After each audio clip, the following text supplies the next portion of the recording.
네, 애널리스트 톡톡 시작합니다. 오늘은 저희 키움증권 자동차 업종 담당하시는 신윤철 연구원 나오셨습니다. 안녕하십니까? 네, 안녕하십니까. 네, 반갑습니다. 자동차 업종 참 좋아질 뻔했는데. 그러게 말입니다. 그러니까요. 좋은 얘기 좀 많이 나오나 싶었는데 오히려 그 뉴스가 나오는 순간부터 분위기가 또 살짝 또 침체가 됐습니다. 근데 또 그렇다고 해서 막 그 단기적으로 빠진 거 이상으로 막 빠지지는 않은 것 같던데. 네네. 요즘 분위기 어떻게 보고 계세요? 저 같은 경우에는 계속 이 관세에 관련한 불확실성에 대해서 굉장히 좀 중립적이고 오히려 좀 보수적인 의견을 말씀을 드려왔었고, 예. 이제 많이들 기다리고 계시던 관세 협상이 드디어 무역 협상 타결이 나왔음에도 불구하고 지금 말씀 주신 것 같이 자동차 업종 주가가 크게 반등에는 좀 현재로서는 실패한 상황입니다. 그렇기 때문에 향후 저희가 어떤 걸 좀 기대를 해볼 수 있는지, 그리고 현재 저희가 어떤 상황에 처해 있는지를 좀 말씀을 드리는 게 좋을 것 같은데요. 예. 네, 지금 제가 준비해온 보고서를 한번 봐주시면. 그러니까 이게 사실 그 2.5%라는 게 되게 이 논란이 되고 있잖아요. 맞습니다. 일본이랑 관세가 똑같아진 게 맞는 거죠? 결론적으로는 맞고요. 네. 예, 그리고 이제 말씀 주신 것처럼 원래 일본산 자동차와 그리고 유럽 연합산 자동차는 미국으로 2.5%의 기본 관세를 부과를 받으면서 수출을 해왔었기 때문에. 우리는 FTA라서 맞습니다. 예, 한미 FTA에 이제 의거해서 한국산 자동차는 무관세로 수출을 했다 보니까 상대적으로 2.5% 포인트의 가격 경쟁력이 있었던 것이 예, 말씀 주신 것처럼 최종적으로 한국산 자동차, 일본산, 유럽 연합산 자동차가 모두 15%를 부과받게 되면서 네, 저희가 기존의 가격 경쟁력 우위를 가져갔던 게 오히려 이제는 역으로 열의로 발생할 수 있는 그런 이제 상황이 되었고요. 네, 이제 그리고 한동안 또 이게 일본이 15%가 추가로 관세가 15%다라는 이제 해석의 오류 때문에 이게 한국산 자동차가 다시 일본산 자동차와 평등해진 거 아니냐 이런 의견이 이제 국내 언론에서 좀 있었습니다만 이제 결과적으로는 일본산 자동차가 최종 다시 15%로 정리가 됐기 때문에 이제 변한 것은 없고 이제 한국산 자동차가 여전히 2.5% 포인트 기존 대비 열의한 경쟁력을 가지고 이제 경쟁을 하게 되어 있는 상황입니다. 그렇군요.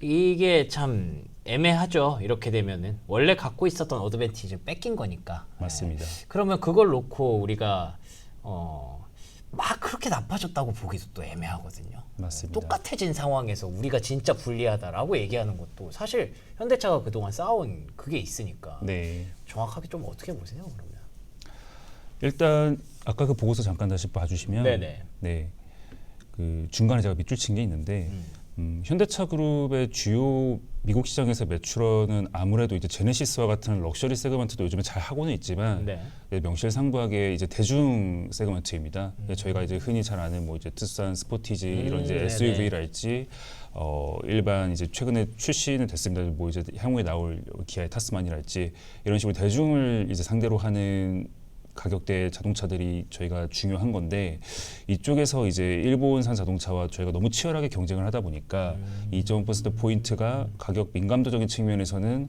약간 문제가 될 수가 있긴 합니다만 근데 제가 이제 더 하나 강조를 드리고 싶은 건 이 일본산 자동차의 미국의 수입 평균가는 29,000불 정도입니다. 반면에 이제 한국산 자동차는 24,000불 정도이기 때문에 사실 격차가 꽤 있습니다. 네, 물론 이제 일본산 자동차는 그 저희가 잘 아는 렉서스 비중이 너무 높다 보니까 이제 그래서 이제 평균가가 높아진 효과가 있음에도 불구하고 저희가 2.5% 포인트만으로 경쟁력이 정말로 크게 열의에 있는가라고 하기에는 현대기아가 미국에서 싼 건 맞거든요. 그러니까요. 예, 그래서 2.5% 포인트만으로 저희가 지금 보셨던 그 주가 하락이 해석이 전부 되는 건 아니고 이제 사실 밑에 있는 문단이 더 중요한데 제가 보기에는 이제 25일로 확정이 된 걸로 저도 봤습니다만 정상회담 이제 한미 정상회담에서 어떤 얘기들이 나올까에 대한 불확실성이 여전히 저는 존재하는 게 좀 관전 포인트라고 생각을 합니다. 왜냐하면 현재까지 나와 있는 잘 아시는 이 3,500억 불, 이 3,500억 불 같은 경우에는 어떤 섹터에 투자가 있을 것이다라고 거론이 된 게 현재 뭐 조선, 반도체, 바이오, 원전, 2차 전지 이 정도이거든요. 맞아요. 근데 가장 이 무역 협상의 수혜를 보는 자동차가 정작 빠져 있습니다. 맞아요. 예, 그리고 이제 나머지 1,000억 불은 미국산 에너지 구입. 근데 이제 추가적으로 정상회담에서 논의가 된다고 거론되고 있는 더 중요한 것들이 있죠. 뭐 방위비 인상이나 정밀지도 반출이나 그리고 또 어제 주말 동안 기사가 나왔습니다만 이 재계 총수들이 이 한미 정상회담을 서포트하기 위해서 또 미국으로 동행을 한다라는 기사가 나왔습니다. 즉 이 현대차 그룹의 롤이 분명히 추가적으로 있지 않을까. 그리고 저희가 이미 올해 3월에 210억 불 투자를 백악관에서 발표를 해놓은 상황에서 그러니까요. 만약에 추가로 더 발표를 지금 해야 되는 상황이 된다면 그럼 또 안 좋은 거예요? 여기에 따른 어쩌면은 이 과잉 투자 우려나 내지는 투자를 하면은 어떻게 그 비용을 회수할 수 있을지에 대한 좀 정리가 필요하게 될 수도 있다는 불확실성이 여전히 좀 주가를 누르고 있는 게 아닌가. 저는 그렇게 해석을 하고 있습니다. 그렇군요. 그러면 어쨌든 현대차의 관점에서 지금 관세와 관련된 불확실성은 계속 이어지고 있다라고 보는 게 합리적이겠네요. 예, 현재로서는 그렇고요. 예. 이제 실적 발표까지 마친 상황이기 때문에 저희가 지금 단기적으로는 큰 이벤트를 기대하는 건 조금 어렵고 그 하나 또 중요한 거는 여기 현대차 보고서 3페이지를 봐주시면 지금 글로벌 탑5 자동차 판매 그룹사 중에서 현대차 그룹만 유일하게 이 품목관세 관련된 손익 가이던스를 제시를 안 하고 있습니다. 이게 폭스바겐도 X표가 쳐 있긴 한데 그러네요. 이거는 폭스바겐이 2분기 실적 발표를 하기 전에 제가 냈던 보고서라서 그렇고 폭스바겐도 2분기 실적 발표를 통해서 제시를 했습니다. 이게 또 안 하면 또 문제인데 그렇죠? 그렇죠. 이게 뭔가 투자자들 입장에서는 이게 정말로 안 하는 이유가 경쟁사들이 있구나. 얘기를 다 함에도 불구하고 얘기를 못하는 건 뭐 이유가 있겠다라고 그러니까요. 이제 불안해하실 수도 있는 것이고 사실 저희가 이제 경쟁사들의 숫자를 통해서 어느 정도는 이미 역산이 가능한 상황이거든요. 근데 그럼에도 불구하고 그 숫자가 분명히 있을 텐데도 불구하고 얘기를 못하는 게 좀 다른 이유가 있을 수도 있지 않을까라는 우려가 지금 분명히 있는 것 같습니다.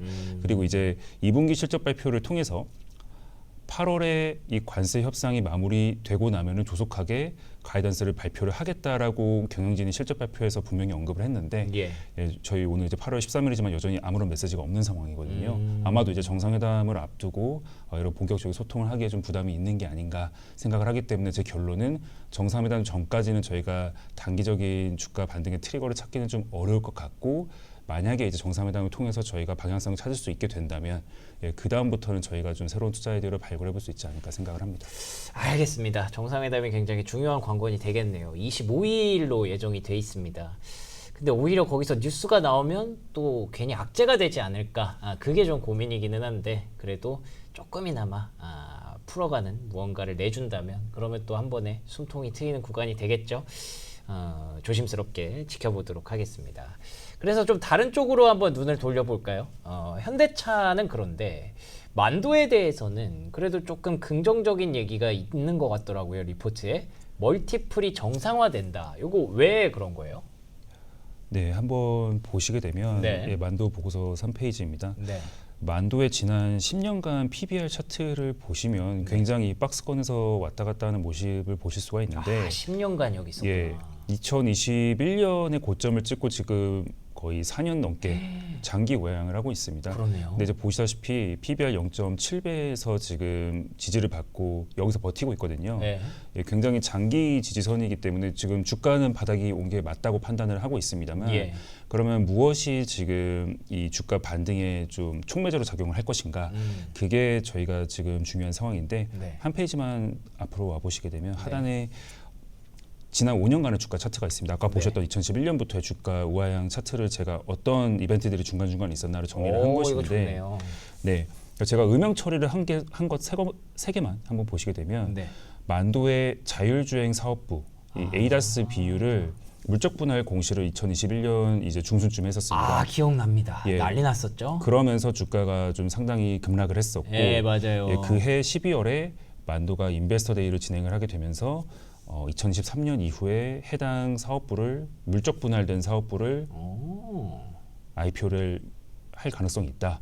이런 메시지가 나오게 되면서 다시 한번 주가가 또 급락을 하게 됩니다. 즉 이제 저희가 다른 사례들도 많이 봤지만 이 물적 분할에 따른 중복 상장에 따른 주가 디스카운트의 대표적인 사례였고요. 그렇기 때문에 중간중간 이제 실적이 악화되는 것들 때문에 주가가 조금 더 하락된 거는 있지만 저는 이게 굉장히 컸었다고 생각을 하기 때문에 이 ADAS 사업부가 자율주행 사업부가 HL 클리무브라는 별도 이제 자회사가 되어 있는 상황입니다. 100% 자회사이고 HL 만도에 그래서 지금 이번 2분기 실적 발표를 통해서 현재 이제 상법 개정 같은 한국 증시의 성격의 변화를 고려를 했을 때 HL 클리무브의 IPO는 현실적으로 어렵다고 판단한다는 경영진의 코멘트가 있었습니다. 그렇군요. 예, 그렇기 때문에 아까 보여드렸던 장기 우하향 차트가 다시 이제 되돌림이 나올 수 있는 중요한 변화는 나온 게 아닌가. 예, 하지만 이제 자동차 섹터가 워낙 지금 소외되고 있기 때문에 HL 만도의 단독적인 주가 반등은 현재 어렵지만 네. 지금 품목관세 충격도 북미 고객사들 통해서 굉장히 현지 납품을 통해서 많이 완화를 시켜놨죠. 완화를 시키고 네. 또 이제 심지어 그걸 다 상쇄하고도 남는 실적 그 기대치 이상의 모습을 보이고 있기 때문에 만도는 한번 보셔도 좋을 만한 종목이라고 생각을 합니다. 이 진짜 그때 쇼크가 컸는데 네. 잊고 살았어요. 좀 오래된 이게 한번 이벤트죠. 물적 분할하는 것도 하루 이틀 만에 하는 게 아니군요. 네. 5년이나 흘렀는데 아직까지도 맞습니다. 못하고 있다가 결국에는 그 상법 개정에 걸려서 못하게 됐다. 뭐 좀 깨림칙하긴 합니다. 원래 하려고 했던 걸 안 한다고 하니까 또 안 했고 혹시 또 문제가 있는 건 아닌가 그런 생각도 들기는 하는데 그래도 물적 분할 안 하는 거는 무조건 주식에게는 호재일 수밖에 없기 때문에 요거 한번 기대해 보도록 하겠습니다. 자, 그리고 최근에 나왔던 뉴스 중에 하나가 현대차가 GM과 협업한다는 그런 소식이었잖아요. 네네. 그 부분은 사실 뭐 시장에서 크게 주목하지는 않았는데 요거는 조금 어떤 투자 포인트를 잡아갈 수 있을까요? 일단 작년 10월에 현대차와 GM이 얼라이언스를 발표를 했을 때 네.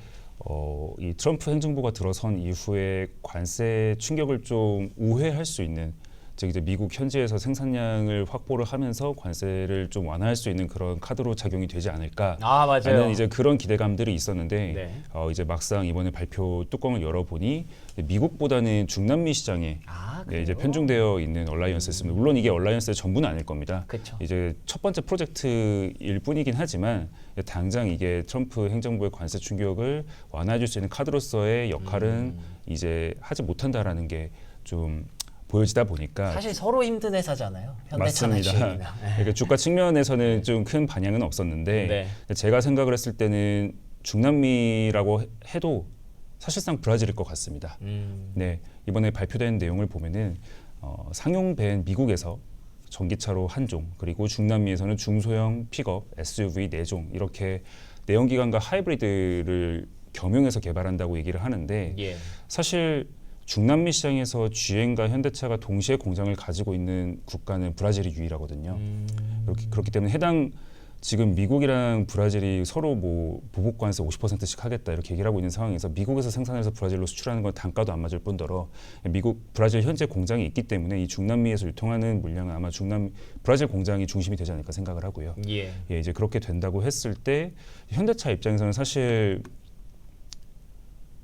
손해보는 장사는 전혀 아니라고 생각을 그렇죠. 합니다. 뭐 나쁘지 않죠. 예, 네. 왜냐하면은 GM이 브라질 시장에서 3위이고 현대차가 4위인데 브라질에서는 이제 GM 같은 경우에는 픽업 트럭, SUV, 세단 골고루 포트폴리오를 가지고 있는 반면에 현대차는 HB20이라는 해치백과 그리고 이제 크레타라는 소형 SUV 2개 가지고 이제 사위를 하고 있습니다. 즉 아까 말씀드린 것처럼 중소형 SUV와 픽업 트럭이 만약에 현대차에 붙어버리게 되면은 사실 현대차는 라인업이 확 충전의 효과가 나는데 그러네요. GM 입장에서는 그걸 출시를 하는 순간 점유율을 오히려 뺏길 수 있는 그러네요. 상황이 되기 때문에 현대차에게는 유리하고 GM에게는 뭔가 그렇게 점유율을 뺏길 리스크에 대한 다른 뭔가 혜택 내지는 그런 리턴을 요구할 가능성도 있는 건의 프로젝트이지 않을까.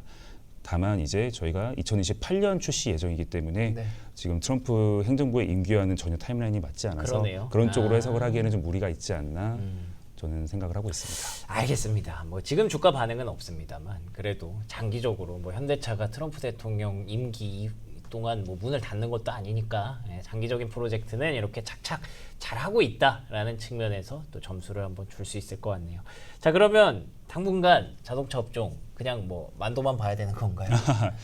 그렇지는 않고요. 예. 이제 저희 코스피 랠리 속에서 사실 거의 유일하게 못 오르는 저희 섹터가 자동차이기 때문에 진짜 안타깝네요. 예, 물론 자동차가 제가 아까 말씀드린 것처럼 단기적으로 큰 이벤트가 준비되어 있는 건 없습니다만 네. 저희가 정상회담을 통해서 한번 투자 포인트가 발굴이 될 수도 있는 것이고요. 네, 그리고 이제 뭐 9월, 10월 넘어가면서부터 현대차 그룹도 이제 관세 관련한 소통을 분명히 이제 시장과 할 것으로 보이기 때문에 네. 그에 따른 불확실성 해소 어느 정도 나오면은 주가가 추가적으로 빠지기는 좀 좀 어렵다고 저도 생각을 하고 있어서 여기서 더 빠지면 큰일 나죠. 예, 적극적으로 비중 확대를 하자고 아직은 말씀을 드리기는 어렵지만 네. 예, 이미 이제 좀 어느 정도 포지션에 있으신 분들이라면은 팔 이유도 전혀 없다. 예, 들고 가셔도 무방하겠다라고 조금 과거 대비해서는 긍정적으로 말씀을 드리겠습니다. 더 나빠질 때도 없습니다. 예, 그래서 여기서는 이제 물러날 때도 없고요. 갖고 계시던 분들은 계속 끌고 가셔도 더 이상 스트레스를 막 크게 주지는 않을 것 같아서 그 정도의 위로 한번 드리고요. 혹시 신규 매수 고민하시는 분들은 조금 더 상황 좋아지면 그때 또 연구원님과 함께 정리해 드리도록 하겠습니다. 자, 그럼 오늘 시간 이렇게 마치도록 할게요. 오늘도 좋은 말씀 고맙습니다. 네, 감사합니다.